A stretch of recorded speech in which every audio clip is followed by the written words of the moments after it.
course, one wants to be totally open to all possibilities. And let me ask a very basic question, and that is, how do you know there's only one reality?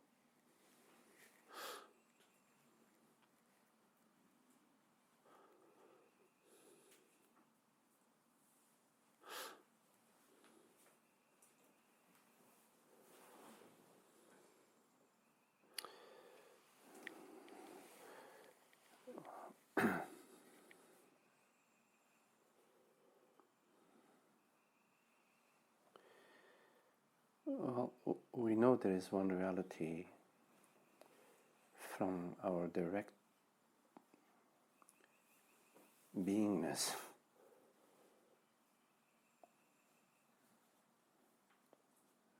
From our we know that there is one reality because we are that one reality. That's the direct answer to your question. More indirect answer to your question is, let's imagine that there are two realities, reality A and reality B. For there to be reality A and reality B, something has to know that there are two realities, assuming that there are two realities. If there are two realities, or when there are two realities, then there is something that would know these two realities. Whatever it is that would know these two realities is that one reality. So it's one reality that knows. This does not demonstrate, prove that there is one reality, but it sort of makes you wonder about what would more than one reality, what would know more than one reality that would establish that indeed there is more than one reality. The other option is that there might be more than one reality and there is nothing that knows that. So we could say, oh yeah, well, there are infinite realities, but there is nothing that knows that. Because if there is anything that would know that, that would be that one reality, which brings us back to one reality. So if we accept that there are many realities, but that there is nothing that knows that there are these many realities, then it would be akin to saying that there are pink flying elephants and dragons with 7 heads that appear between 12 and 1 o'clock in the morning, but that there is nothing that can know that.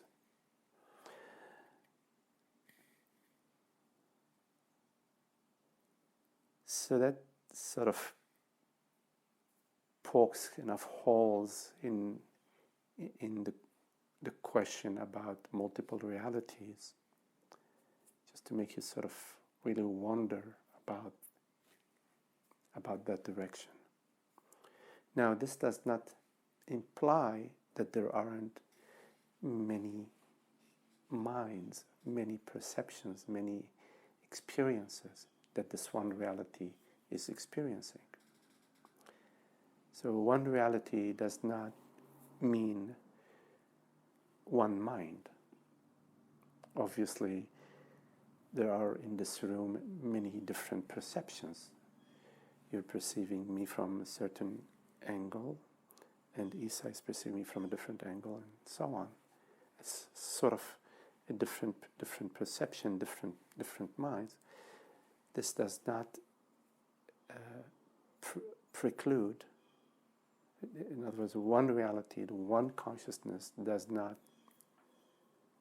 imply one perception, but a multitude of perception, like the sun shines on infinite objects, on many objects. There are many different forms. It shines on trees, and it shines on flowers, it shines on bushes, equally, on lakes, on the ocean.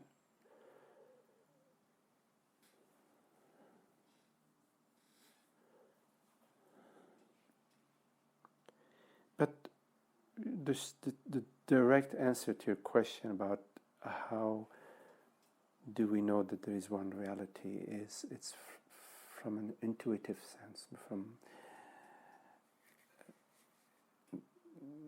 the directness of our beingness.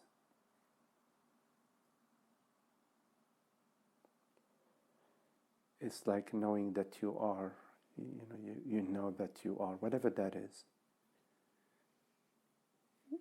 You know that there is an experience here, there is something here, whatever that is.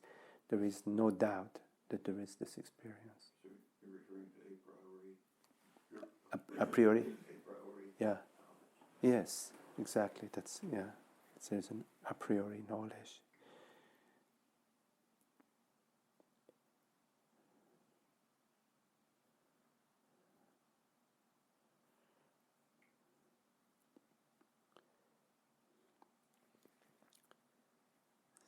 So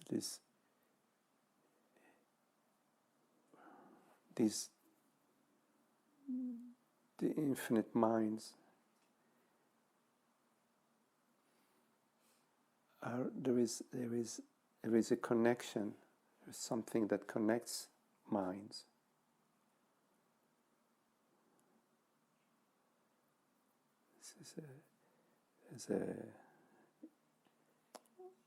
Although a thought has a seeming dimension, it starts at a certain point and ends at a certain point.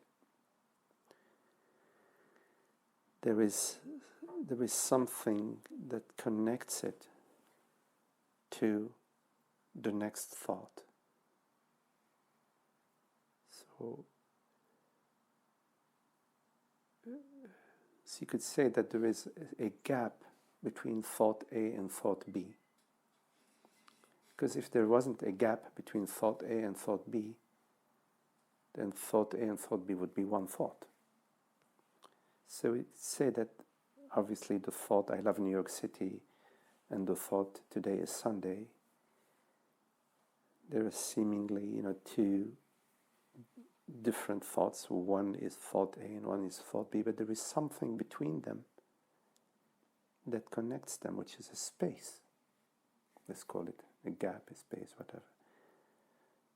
That, whatever that is that connects them, also pervades them, pervades the thought. So there's like a space that appears as thought A and then as no thought, zero thought, absence of thought, and then thought B. We sort of know that because there is a continuity in thought A. What is that continuity in thought B? In thought A? Obviously, thought A is made out of many frames, many images that are sort of running at a certain speed together and give the impression of continuity. But the continuity is not in the running of the frames at a certain speed. That's not where the continuity is. The continuity lies in the knowing of the thought. There is in the perception of the thought, not in the thought itself. In other words, within the thought itself, no matter how quickly the frames, or slowly, no matter how slowly the frames are running, whatever gives them the sense of continuity and the meaning is not within the frame itself, but within whatever it is that pervades, that perceives, that knows those frames that are spinning at a certain speed. That is not an object. And the gap between thought A and thought B is not an object either. It's not a form either. So no object, let's call whatever it is that perceives the thought, that knows the thought, let's call that no object. No object A. And let's call the gap between thought A and thought B no object B. Now we have two no objects. We have the no object that knows thought A, which is no object A, and we have a no object that is between thought A and thought B, that is no object B.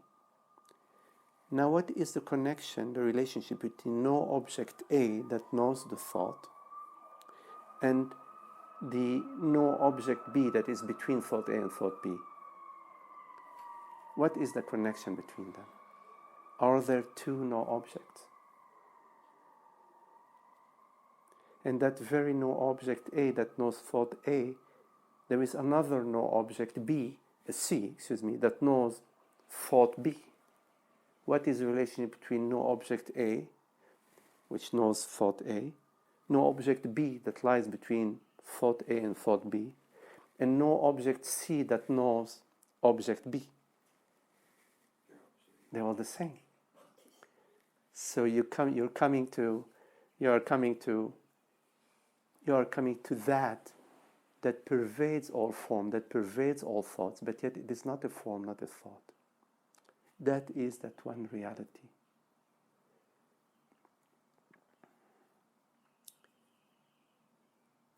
It pervades thought, and yet it is not contained in any thought. It is as if it's the background. Sort of. It's not really background, because even that has sort of a dualistic, sense to it, but it's the substance. It's the one reality. It's the substance. It's that via which everything is known. You do not know perception A via knowledge A and perception B via knowledge B. That's important for you to consider that. You know perception A and perception B via the same knowledge, which is the I am.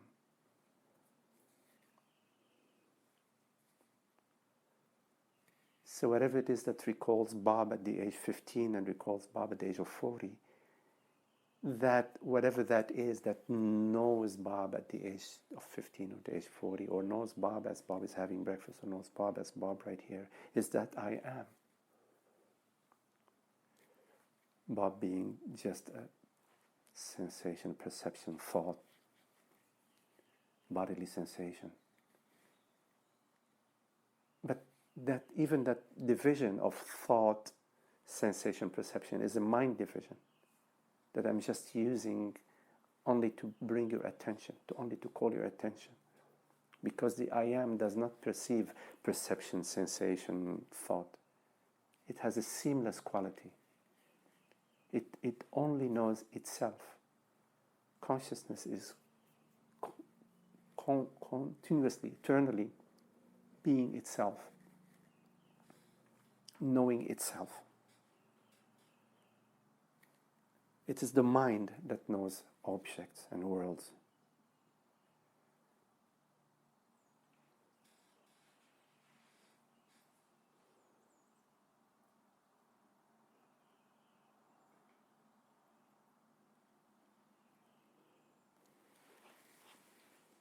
So, as you know, and probably most people know here, is that this body has contracted breast cancer.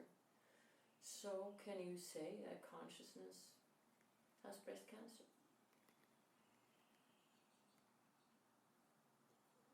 As I am conscious.